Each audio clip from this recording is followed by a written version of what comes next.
சின்ன சின்ன கதைகள்.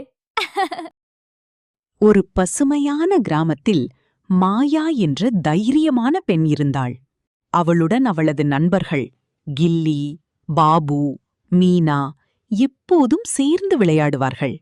ஒரு நாள் அவர்கள் காட்டுக்குள் விளையாடிக் கொண்டிருந்தபோது ஒரு பழைய குகையை கண்டுபிடித்தார்கள். நம்ம இதுக்குள் போய் பாப்போமா? அது டேஞ்சரஸாக இருக்கலாம். அவர்கள் மெதுவாக குகைக்குள் சென்றார்கள். அந்த குகையின் நடுவில் ஒரு ஒளிரும் மந்திரக் கல் இருந்தது.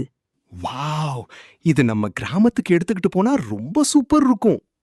இது சாதாரண கல் இல்ல, இதுல ஏதோ ஒரு ரகசியம் இருக்கு. அந்த நேரத்தில் குகை முழுக்க நடுக்கம் ஆரம்பித்தது. ஒரு பெரிய நிழல் உருவம் அவர்கள் முன் தோன்றியது. யாரும் இந்த மந்திரக்கல்லை எடுத்துக்கொள்ள முடியாது. ஐயோ, நம்ம வெளியே போயிடலாம். நாங்க எதையும் திருட வரல, இதை புரிஞ்சுக்கணும். இந்த கல் நல்ல மனசு உள்ளவர்களுக்கு மட்டும் சக்தி தரும்.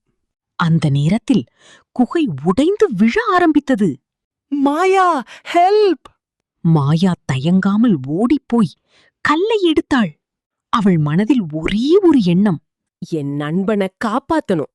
உடனே கல் பிரகாசமாக ஒளிர்ந்தது. அந்த மந்திர சக்தியுடன் மாயா பாபுவை பிடித்து வெளியே இழுத்தாள். அந்த நிழல் உருவம் மெதுவாக மறைந்தது. நீ உண்மையிலேயே நல்ல மனசு கொண்டவள். இந்த கல் உன்னை தேர்ந்தெடுத்தது. அவர்கள் எல்லோரும் பாதுகாப்பாக குகையிலிருந்து வெளியே வந்தார்கள். மாயா, நீ ரொம்ப ஸ்ட்ராங். நீ இல்லனா நான் போயிருப்பேன். நாம் எல்லாரும் சேர்ந்திருந்தா எந்த பிரச்சனையும் கடக்கலாம். அந்த நாள் முதல் அவர்கள் கிராமத்தின் சிறந்த நண்பர்களாக மட்டுமல்ல, சிறிய ஹீரோக்களாகவும் மாறினார்கள். Please like and subscribe.